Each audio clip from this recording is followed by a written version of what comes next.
Hello, everyone. I'm Ayrton Lauw, and today I'm talking with Johnny Wang, senior forward for Cal State Fullerton. And we're going to try to understand his journey from Beijing to here in Fullerton, California, to see what he's about as the season progresses. Hope you enjoy.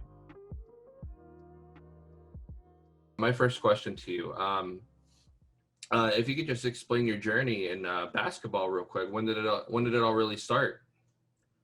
I started playing basketball when I was around like 10 years old when I was still in China in elementary school. Mhm. And I kind of play until when I was 15 and I had a chance to get out of the country and actually go to Spain to play for 2 years. Sure. And I stayed in Spain for 2 years, played Spain 2 years, kind of had the opportunity to come out to America and play for Santa Margarita High School. And I made the decision, came out here, played 2 years in Santa Margarita, and then when college recruitment came up, and then when my final decision was Cal State Fullerton, and then I came here, and then I played straight until now, my last year here. I see. All right. So I read that your mother and father actually both played professionally. Like, what made you want to be just like them? Actually, I didn't really like kind of got involved into basketball until I would say 7 or 8, Mhm. and kind of around the age of like 9, I become like significantly taller than everybody else in the class. Yeah. And my dad was like, "Why don't you just go try it?" And then I was like, "Fine." And I started trying it. Like at the beginning, it was tough. Didn't have like any fundamental skills. I was new to it. And when time goes on, start you experience those like up and downs, and you start experiencing like happiness or frustration involved as one thing. And that's when I kind of started like falling in love with basketball. So I kind of just from that point, I decided I want to do that for my life. Ah, I see. See, like now it's interesting because I'm Asian myself, and usually our parents are like, "Oh, we'd Mhm. rather you be something like a lawyer, doctor, or something like that." I know it's a Yeah, yeah. stereotype or something, but that's typically what our parents would want for us. So sports is not really a first choice for us. So what was the support like from your parents with that? I think my parents was just really open minded for me, and then they were really supportive to me as well. Like I think to realize that I had the talent that I could accomplish on basketball, and sorry, excuse me. So I think they were not like really say I have to live a life based on their perspective point. Like they want to make myself make my live on my own life, so I can accomplish everything and potential of my own talent. So I was really grateful for them to realize that and be able to kind of create my own kind of life and like kind of like build my own stuff up off it. So So you said you've been to basically three different countries. Which of the three, including this one, has made the most impact on you? I'll say like they all have like different like the difference of like each own. Like when I Mhm. was in China, I kind of like I was like a good player, and then you give me the opportunity for me to be able to go out and see the players internationally. And when I come to Spain, then things hits, and then you see player with different level of talent. Yeah. You see the players like way more talent than you, and now it's time to how to humble down, and you have to learn. You have to keep working hard. You have kind of change your work ethic to even better, something like that. And if you come to America, it's a totally different deal as well. Like it's more competitive. Like a lot of kids play basketball. It's way more opportunity over here, and you have to build above that as well. You need to keep working harder. You need to earn your opportunity, and you need to earn everything. Like for you to go to college, you need to earn your college scholarship. So I feel all three journeys for me being really helpful at different perspective points. I see. Is there anything similar maybe to back home that you noticed from being here or anything like that? Actually, I don't think it's really similar because of different Mm, culture wise. And back home in China, like you like we have two different cultures, and over here people are really open. They're just let me think of like a word to say how the is. like the kind of like the like the whole culture, even the food, like how people treat each other, and how Yeah. people talk, like it's all different. So I could say like I don't really kind of find any like similarities between both.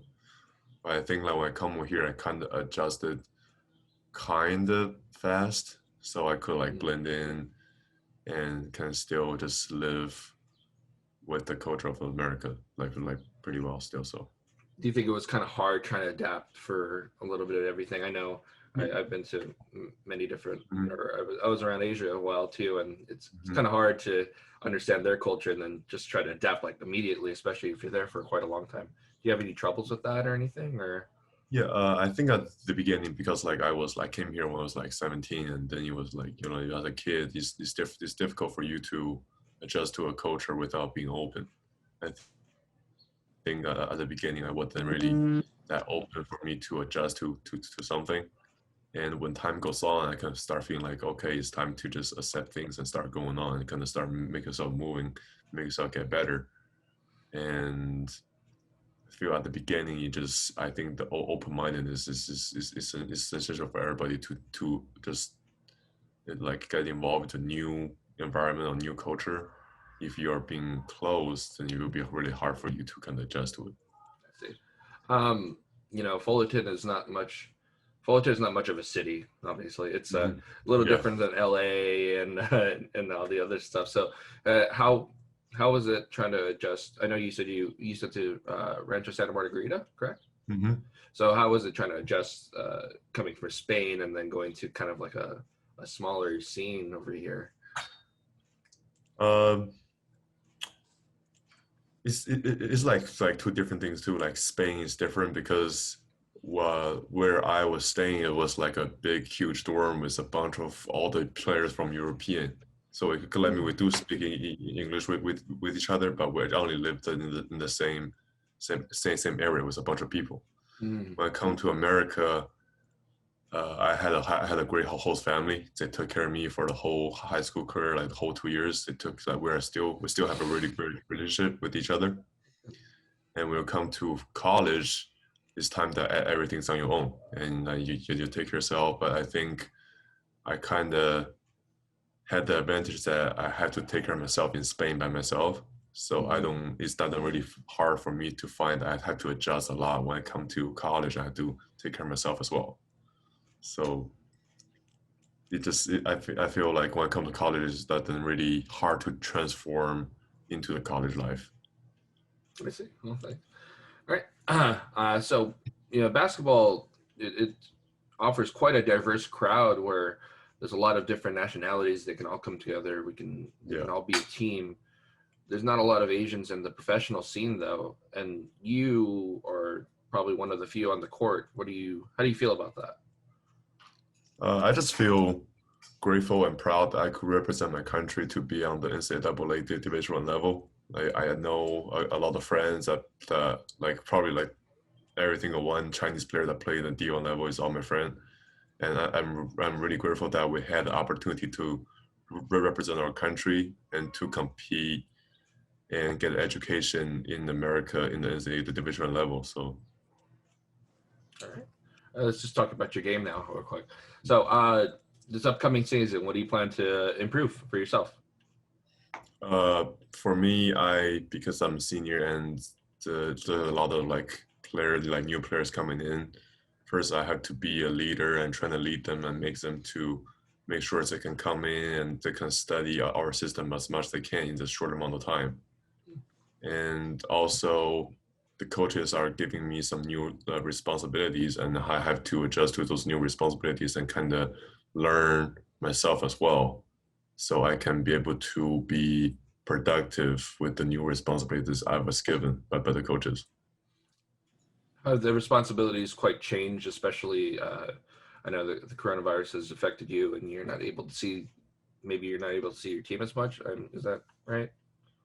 Yeah, I mean, just this is more on the court as well. Like, I was more. I mean, this year I would be more like I will have a more chance to have the ball in my hand and distribute the ball and kind of make plays for each other.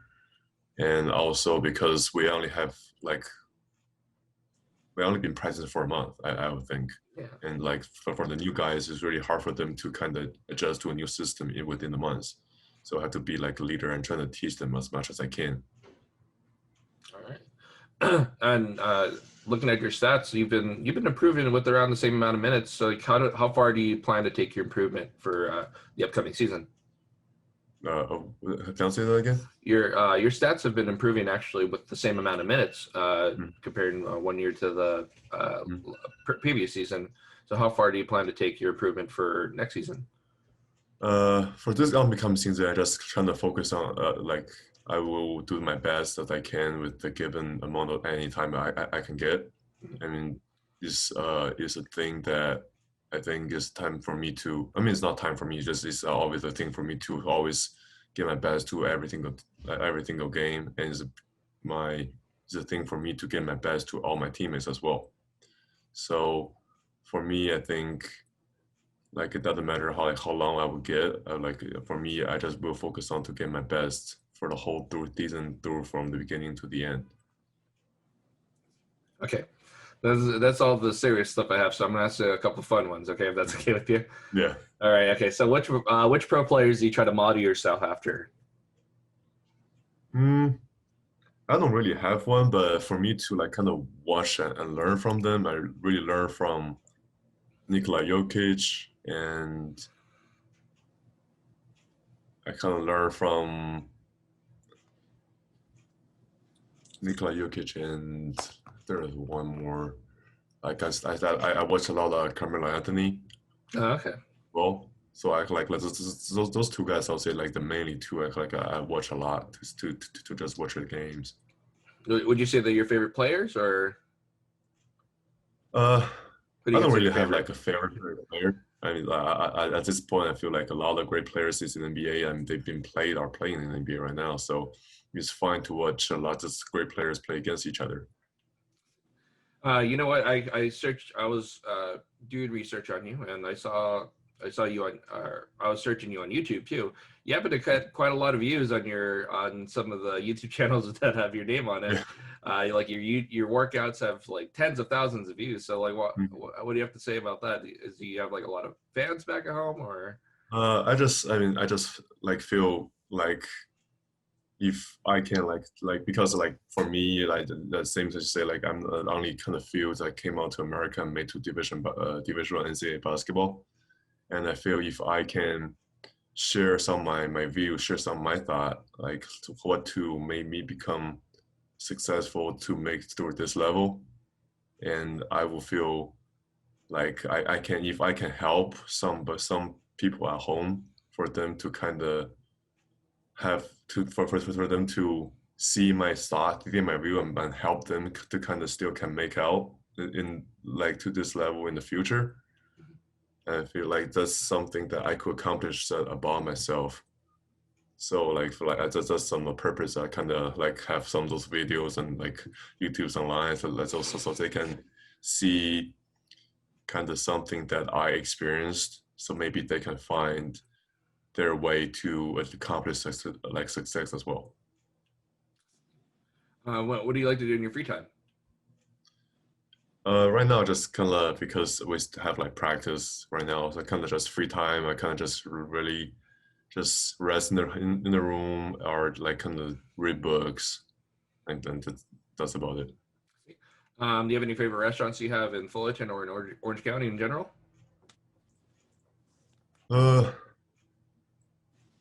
Favorite restaurant, I don't know. I mean, there are some great restaurants in Orange County a lot, and just there's Italian, there's Chinese, there's Korean, there's American restaurants. There's a lot, and this is a lot of stuff. So I like a lot of them. So. Okay.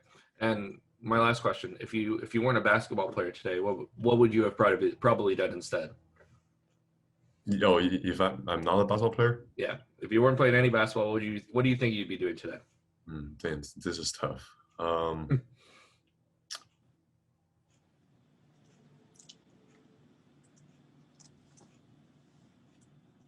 And I don't have any projections because kind of like basketball been through it my whole life, but I will see after this year I will be Just because based on my experience, like I will work for some like sports like Nike company still. I mean, you still be something involved sports. I feel like, Sure. yeah, You'd be in the basketball world somehow, you think? yeah, I think so. Okay, well that makes sense. All right, well that's all I got for you, Johnny. Thank you very much. I really appreciate that. Yeah, no problem. Thank you for listening in to our conversation with Johnny Wang. Please be sure to go on to dailytitan.com for more news on Fullerton and Orange County. We're on Twitter, Instagram, YouTube, Spotify, and Facebook. And if you'd like to take a look at our print editions, go on issue.com/dailytitan.